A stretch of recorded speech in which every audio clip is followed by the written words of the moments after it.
கர்மன்னா என்னன்னு தெரியுமா அப்படிங்கிற ஒரு கேள்வியோட ஒரு நாள் குரு தனக்கு முன்னாடி இருந்த சிஷ்யர்கள்கிட்ட இந்த கேள்வியோட ஒரு கதையை சொல்ல ஆரம்பிக்கிறார்.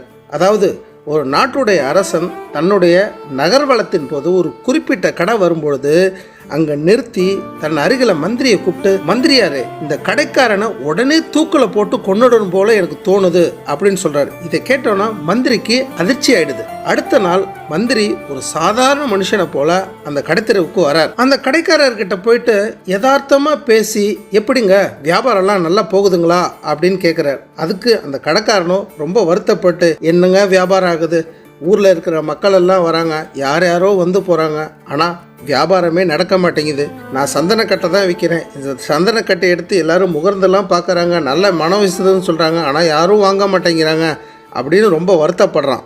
அதோடு சேர்த்து இன்னொரு விஷயமும் சொல்கிறான். என்னென்னா, இந்த நாட்டுடைய அரசன் செத்து போயிட்டான்னா அவனை எரிக்கிறதுக்கு நிறைய சந்தனக்கட்டை தேவைப்படும். அப்போ இதெல்லாம் வியாபாரம் பார்த்தா என்னோட ஏழ்மையெல்லாம் தீர்ந்து போய் என்னோட கஷ்டங்கள்லாம் தீர்ந்து போயிடும் அப்படின்னு சொல்கிறான் ஆதங்கப்பட்டு.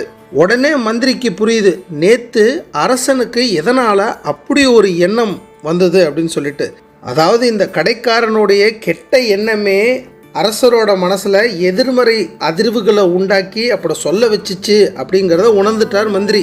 அவர் அந்த கடையிலேருந்து சில சந்தன கட்டைகளை வாங்கிட்டு போய் அரசர்கிட்ட கொடுத்தார். கொடுக்கும்போது இந்த கடைக்காரர் இதெல்லாம் அன்பளிப்பாக உங்களுக்கு கொடுக்க சொன்னார் அப்படின்னு சொல்லிட்டு அரசர்கிட்ட கொடுக்குறார். அந்த சந்தன கட்டைகளோட மனத்தில் மயங்கி போன அரசர் உடனே பொற்காசுகளை அள்ளி அந்த கடைக்காரன்ட்ட கொடுத்துட்டு வாங்க மந்திரியாரே அப்படின்னு அனுப்புகிறார். மனசுக்குள்ளார இப்படி நினச்சிக்கிட்டார், இப்படிப்பட்ட ஒரு கடைக்காரனையை நம்ம தூக்கில் போட்டு கொல்லணும்னு நினச்சோம் அப்படின்னு.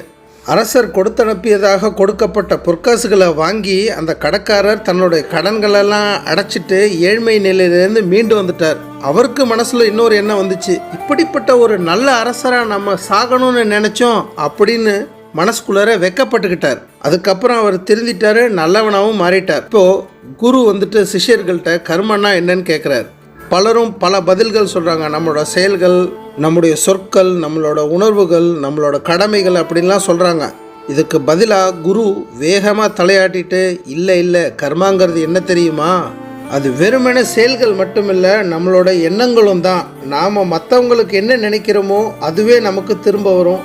அதனால் நல்லதையே சிந்திப்போம், நல்லதையே நடக்கட்டும் அப்படின்னு சொல்லி முடிக்கிறார் அந்த கதையை. உங்களுக்கும் புரிஞ்சிருக்கும். மீண்டும் சந்திப்போம்.